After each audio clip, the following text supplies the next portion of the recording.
Hey YouTube, welcome back to another video from DaniByDemand, aka Danielle. This topic is kind of sensitive because I know a lot of people can really, I know a lot of people can really relate to this. It is my first few times of me experiencing racism. That's such a huge topic right now, and it should be a huge topic, period.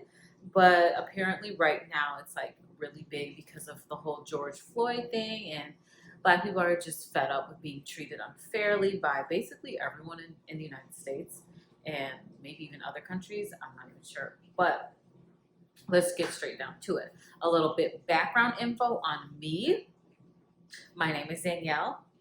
I am a millennial, so which means I was born in the early 90s, which means I was living through the mid to late 90s and early 2000s and beyond. So, with that being said, I grew up with a single mother, but I do remember having a father for a little bit, and this story kind of has him in it a little bit, just a little bit though. And I don't know if that like plays a role in the story, and that's why the only reason why I'm telling you guys this is because of that. So let's get right down to it. I grew up in a small town outside of Chicago, the west side of Chicago, right outside, so a suburb. And I grew up in this little, well, not grew up, but I lived in this house on this block with a bunch of kids. And I ended up becoming best friends with a kid a couple houses down. White family. She was white, she was my age, and she had a younger sister and older brother. BFFs, go outside every day, play. Run to each other's houses, play. Run to each other's houses, ask if they're there. Is so-and-so here? Can I play? Go inside, or they come outside and we just play out in the street or the front yards or, basically on the block. 90s babies, you know what I mean. You're outside or in the backyard. My yard had a swing set, so all the kids would come over my yard, even if they weren't friends with me, and they would swing and play and everyone have fun. So, setting. Mid to late 90s.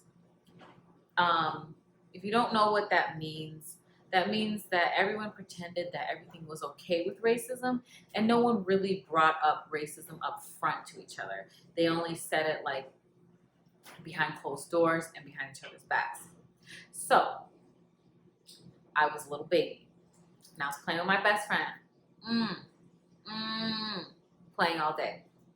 And I noticed that they started to hang out with this family across the street from us who was also white. And they had two boys.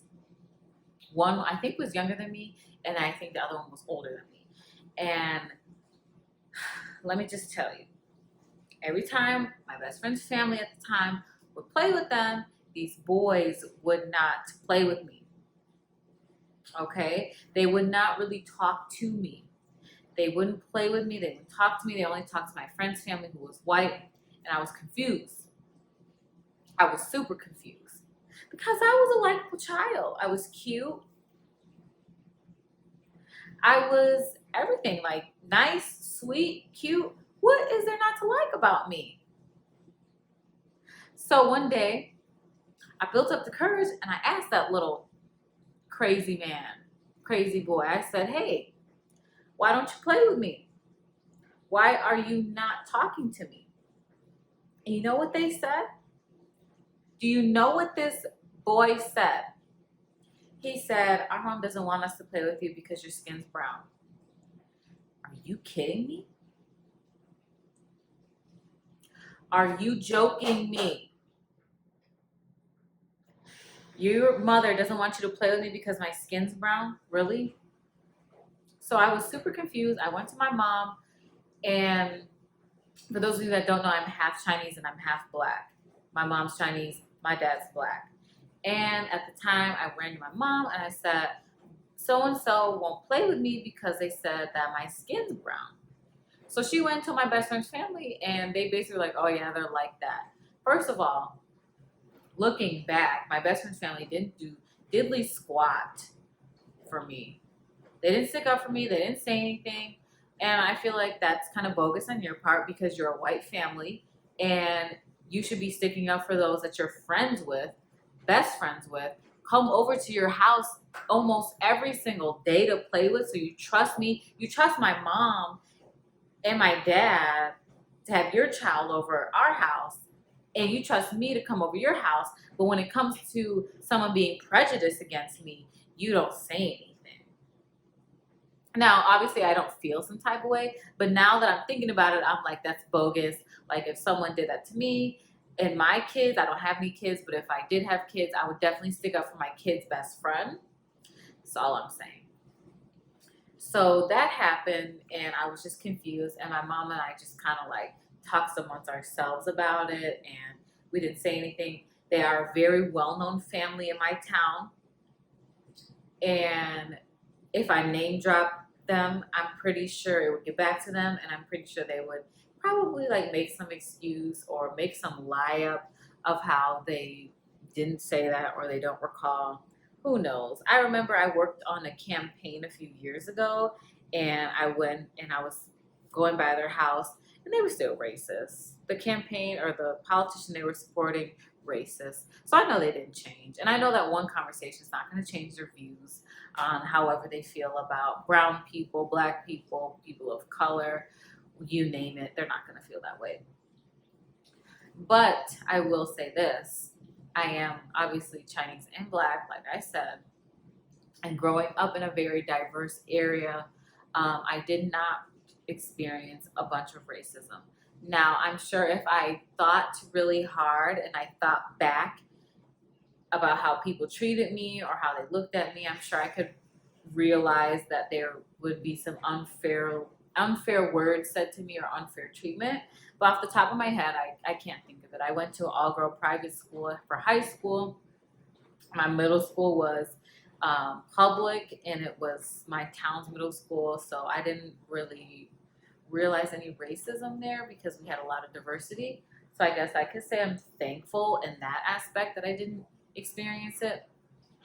But yeah, that was my story of my first racism experience. And let me just tell you, it was in the mid 90s. And if you want to know what happened to me and my best friend after that, my parents ended up separating. I ended up moving across town. And me and her, we really didn't talk as much at all, really. So we're not close or really friends anymore. But if I see her in passing, I'll say hello because they've been sweet to me. They're nice people. They're really cool people. They are still friends with that racist family. I do see that. And that's none of my business. And it's never going to be my business. So let's move on. Alrighty. So my second racism story, it's really short. So I just thought I would briefly add this along to this video. So my mom worked in the police force my entire life. And when I was younger, they volunteered and they thought to serve a breakfast to veterans in my town. And I remember my mom, she brought me along. She's a single mom. She's gonna bring me along, blah, blah, blah. Show me how to give back and serve my community.